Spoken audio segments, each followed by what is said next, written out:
Hi guys, അപ്പോൾ welcome to a new vlog. അപ്പോൾ ഇന്നത്തെ പരിപാടി എന്ന് പറയുന്നത് നമ്മളിന്ന് മഞ്ഞൾ പറിക്കാൻ പോകാം. ഇപ്പോൾ അയറമോളുണ്ട്, ഞാനും അമ്മച്ചി അയറമോളും കൂടെ സ്കൂട്ടിക്കാണ് മഞ്ഞൾ പറിക്കാൻ പോകുന്നത്. അപ്പോൾ ഒരു 5-10 മിനിറ്റ് സ്കൂട്ടിക്ക് പോകണം മഞ്ഞൾ പറിക്കുന്ന സ്ഥലത്തോട്ട് എത്തണമെങ്കിൽ. അപ്പോൾ അതിന് വേണ്ടിയിട്ട് അമ്മതേ കൂടും വാക്കത്തിയും കുഞ്ഞി ഇഞ്ചിത്തൂമ്പയും ചാക്കൊക്കെ പെറുക്കി എടുക്കും കേട്ടോ, പോകാൻ വേണ്ടിയിട്ട്. സാധനങ്ങളൊക്കെ ആയിട്ട് പോയാലാണല്ലോ നമുക്ക് മഞ്ഞൾ ഇങ്ങനെ കുത്തി പറിക്കാൻ പറ്റത്തുള്ളൂ. അതിന് വേണ്ടിയിട്ട് അങ്ങനെ നമ്മൾ എല്ലാം എടുത്തുകൊണ്ട് മഞ്ഞൾ പറിക്കാനുള്ള സ്ഥലത്തെത്തി. നല്ല വെയിലായിരുന്നു, കൊടും ചൂട്, നല്ല വെയിലായിരുന്നു. അപ്പോൾ അമ്മച്ചി ഫ്രണ്ടിൽ പോണു, ഞാൻ അയറമോളും കൂടെ പുറകെ വെച്ച് പിടിക്കുകയാണ്.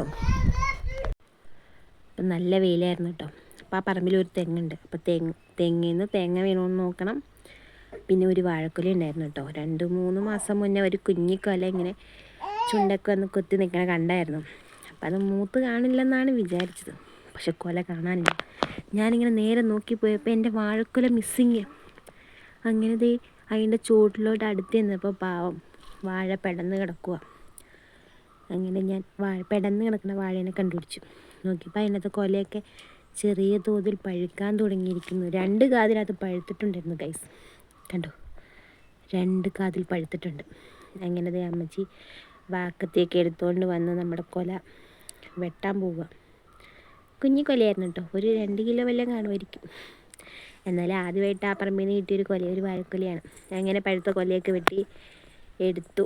ഇനി നമ്മൾ മഞ്ഞളുടെ ചൂട് കണ്ടുപിടിക്കണം. മഞ്ഞളുടെ ചൂട് കണ്ടുപിടിച്ച് മഞ്ഞൾ നമുക്ക് കിളച്ച് പറിച്ചെടുക്കണം. എന്നിട്ട് വേണം നമുക്കത് വെയിലത്തിട്ടൊക്കെ ഉണങ്ങി പൊടിച്ച് മഞ്ഞൾപ്പൊടി ആക്കിയെടുക്കാം. അതിന് വേണ്ടിയിട്ടാണ് നമ്മൾ മഞ്ഞൾ പറിക്കാൻ വന്നത്. അപ്പോൾ ഒരു ചൂട് കണ്ടുപിടിച്ചിട്ടുണ്ട്. അപ്പം അമ്മ അതിൻ്റെ കാടൊക്കെ വെട്ടി വൃത്തിയാക്കുക. ഫുള്ള് പുല്ല് കയറി മൂടി കിടക്കുമായിരുന്നു. കണ്ടു, അമ്മ ഇങ്ങനെ ഓരോന്നായിട്ടല്ല, അതിൻ്റെ ഓരോ ചൂട് കണ്ടുപിടിച്ച് ചുറ്റുമുള്ള ഭാഗങ്ങളൊക്കെ പുല്ലൊക്കെ വെട്ടിക്കളഞ്ഞു. പിന്നെ മഞ്ഞളുടെ തണ്ടുണ്ടായിരുന്നല്ലോ, ഉണക്കത്തണ്ടൊക്കെ വെട്ടിക്കളയാണ് കൊത്തിപ്പറിച്ച് വെക്കാൻ വേണ്ടിയിട്ട്. അപ്പോഴത്തേക്കും അമ്മ ഇഞ്ചി തൂമ്പയൊക്കെ എടുത്തു കൊത്തിപ്പറിക്കാൻ വേണ്ടിയിട്ട്. നല്ലപോലെ ഉണങ്ങിയ മണ്ണായിരുന്നു, ഭയങ്കര ചൂടുമായിരുന്നു, വളരെ കഷ്ടപ്പാടാണ് വെയിലത്ത് നിന്ന് കളിക്കുന്നത്. അപ്പോഴത്തെ എന്നോട് കുത്തിപ്പറിച്ചോളാൻ പറഞ്ഞിട്ട് അമ്മച്ചി എനിക്ക് തൂമ്പ കൈമാറി. ഇങ്ങനെ ഞാൻ പയ്യെ ഇഞ്ചി തൂമ്പയ്ക്ക് ഇങ്ങനെ കുത്തി എടുക്കുക മഞ്ഞൾ പറിക്കാൻ വേണ്ടിയിട്ട്. പയ്യെ മഞ്ഞളെ കൊള്ളാതെ ഞാൻ വളരെ സൂക്ഷ്മതയോടുകൂടി മാന്തി എടുക്കാൻ ശ്രമിക്കുകയാണ് ഗൈസ്. അങ്ങനെ ഫോൺ കൈ പിടിച്ച് കുത്തുന്നതുകൊണ്ട് നല്ല വീഡിയോ ഷെയ്ക്ക് ആവുന്നുണ്ട്. അങ്ങനെ നമ്മൾ മഞ്ഞൾ പറിച്ചുകൊണ്ടിരിക്കുകയാണ്. കണ്ട, മഞ്ഞളിലോട്ട് വെട്ടുകൊണ്ട് ആദ്യം കുഞ്ഞി തൂമ്പയ്ക്ക് പറിച്ചിട്ട് അത് കഴിഞ്ഞപ്പോഴത്തേക്കും താഴത്തെ വീട്ടിൽ നിന്ന് നമ്മളൊരു വലിയ തൂമ്പ മേടിച്ചിട്ട് പിന്നെ അതിനായി പറയും കേട്ടോ. ആ തൂമ്പയ്ക്കായിരുന്നു പിന്നെ പറിച്ചത്. കുഞ്ഞി തൂമ്പയ്ക്ക് കുറേ അങ്ങനെ ഒരു ജോഡ് പറിച്ച്, ഇത്രയും ഒരു ജോഡാണ് 2 ജോഡാണ് പറിച്ചത്. അങ്ങനെ ഫുള്ള് ഭയങ്കര വെയിലായതുകൊണ്ട് ബാക്കി വീഡിയോ എടുത്തില്ല. ഫുള്ള് മഞ്ഞൾ നമ്മൾ പറിച്ച് കഴിഞ്ഞു. അപ്പോൾ ചാക്കിൻ്റെ മണ്ടയിൽ നിന്ന് കുടഞ്ഞിട്ടിട്ട് മണ്ണും ഒക്കെ കൊട്ടിപ്പെറുക്കി അമ്മ അതെല്ലാം കൂടെ ചാക്കിനകത്ത് വാരിയെടുത്തു. അങ്ങനെ നമ്മൾ ഈ വണ്ടിയുടെ മുകളിലായിരുന്നു വാഴക്കൊലയും ചാക്ക്. പിന്നെ നമുക്കൊരു 5-8 തേങ്ങയും കിട്ടി. അങ്ങനെ കിട്ടിയതെല്ലാം കൂടെ പെറുക്കി വാഴക്കൊല എടുത്തുകൊണ്ട് നമ്മൾ വണ്ടിയിലോട്ട് പോവുകയാണ്. ഇതാണ് കൊല. നോറ്റിരുന്ന കൊല പഴുത്തു തുടങ്ങി. അങ്ങനെ തിരിച്ച് നമ്മൾ കൊലയൊക്കെ ആയിട്ട് വീട്ടിൽ വന്നു. ചാക്കിനകത്തുണ്ട് കൊലയും തേങ്ങയും മഞ്ഞളൊക്കെ. അങ്ങനെ ഞാനും അമ്മച്ചായി റൂട്ടിയും കൂടെ തിരിച്ച് വീട്ടിലെത്തി. മഞ്ഞൾ ഫുള്ള് കുടഞ്ഞിട്ടു നമ്മൾ. ഇനി നമ്മൾ ഈ മഞ്ഞളിനകത്ത് നിന്ന് മണ്ണൊക്കെ കളഞ്ഞ് അതിൻ്റെ വേരെല്ലാം പറിച്ച് കളഞ്ഞ് മഞ്ഞൾ കഴുകി വൃത്തിയാക്കി എടുക്കണം. അതിന് വേണ്ടിയിട്ട് അമ്മച്ചി അതെല്ലാം കൂടെ വൃത്തിയാക്കിക്കൊണ്ടിരിക്കുക. അതിൻ്റെ ഞെട്ടും വേരും എല്ലാം അടത്തി കുഞ്ഞു കഷ്ണങ്ങളൊക്കെ ആക്കി എടുക്കണമല്ലോ. അപ്പം അങ്ങനെ മണ്ണെല്ലാം കളഞ്ഞെടുത്തു. ഇനി നമ്മളത് നല്ലപോലെ കഴുകി വൃത്തിയാക്കി എടുക്കുക. അപ്പം അമ്മച്ചി ബക്കറ്റിലിട്ട് നല്ലപോലെ കഴുകി വൃത്തിയാക്കി എടുത്തുകൊണ്ടിരിക്കുക മഞ്ഞൾ.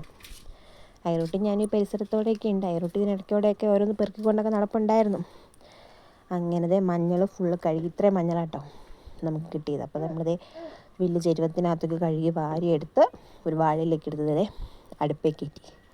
ഇതിങ്ങനെ കുറേ നേരം ഇങ്ങനെ വെട്ടിത്തിളച്ച് വെന്ത് വരും. അങ്ങനെ നമ്മുടെ മഞ്ഞൾ അടുപ്പത്തിരുന്ന് വെന്തുകൊണ്ടിരിക്കാം. അങ്ങനെ മഞ്ഞൾ തീയൊക്കെ കെട്ട് മഞ്ഞൾ വെന്തു. ഞാൻ മേടിച്ച് ഞെക്കി നോക്കി കഴിഞ്ഞപ്പോൾ ഞെക്കൊക്കെ കൊള്ളുന്നുണ്ട്. അങ്ങനെ നമ്മുടെ പുഴുങ്ങിയ മഞ്ഞൾ ഒരു വലിയ കഷ്ണം എടുത്താൽ ഞെക്കാൻ ഒരു ശകലം പാടായിരുന്നു. എന്തായാലും മഞ്ഞൾ വെന്ത് കിട്ടിയിട്ടുണ്ട്, നല്ലപോലെ സെറ്റായി. ഇനി നമുക്കിത് വെയിലത്തിട്ട് ഉണക്കിയെടുക്കണം. അപ്പോൾ നമ്മുടെ വീടിൻ്റെ പുറകിൽ അങ്ങേ സൈഡിൽ പാറയുണ്ട്. അപ്പോൾ നമ്മൾ പാറയിലിട്ടാൽ മഞ്ഞൾ ഉണങ്ങണേ. അപ്പോൾ ഞാൻ കുഞ്ഞ് കഷ്ണം എടുത്ത് നോക്കിയപ്പം വെന്തിട്ടുണ്ട്, നല്ല രീതിയിൽ വെന്തിട്ടുണ്ട്.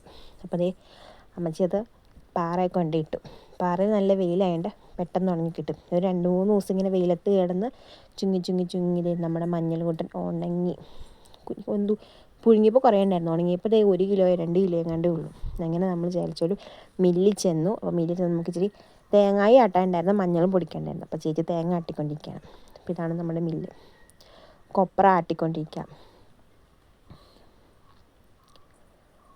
അപ്പോൾ കുറച്ച് കൊപ്ര ആട്ടാനുണ്ടായിരുന്നു. അപ്പോൾ കൊപ്രയും മഞ്ഞളും കൊണ്ടാണ് ഞാൻ പോയത്. അപ്പോൾ മഞ്ഞൾ പെട്ടെന്ന് പൊടിച്ച് കിട്ടിയിട്ടോ, 10 മിനിറ്റ് പോലും എടുത്തില്ല മഞ്ഞൾ പൊടിച്ച് കിട്ടാൻ വേണ്ടിയിട്ട്. അപ്പോൾ മഞ്ഞൾപ്പൊടി 1 കിലോയിൽ 450 ഗ്രാം ഉണ്ടായിരുന്നു. അങ്ങനെ മഞ്ഞൾപ്പൊടിയൊക്കെ പൊടിച്ച് നമ്മൾ വീട്ടിൽ വന്നു. ഇനി നമുക്കിത് ജസ്റ്റ് ഒന്ന് വെയിലത്ത് വെച്ച് ചൂടാക്കിയെടുത്താൽ നമുക്കിത് കറിക്ക് ഉപയോഗിക്കാം. അപ്പം നമ്മുടെ ഇന്നത്തെ വ്ലോഗ് ഇത്രയേ ഉള്ളൂ. Bye, thanks for watching.